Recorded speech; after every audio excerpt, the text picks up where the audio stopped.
когато си на дъното на пъкъла, когато си най-тъжен, най-злочест, от парещите въглени на мъката, си направи сам стълба и излез.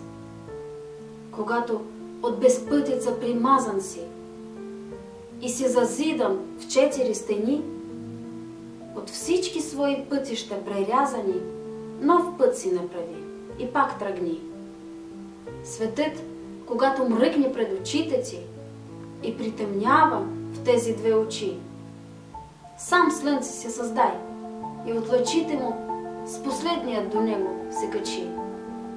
Трънлив и сляп е на живота ребуса. На кръст разкъсва нашите души. Загубил всичко, не загубвай себе си. Единствено така ще го решиш.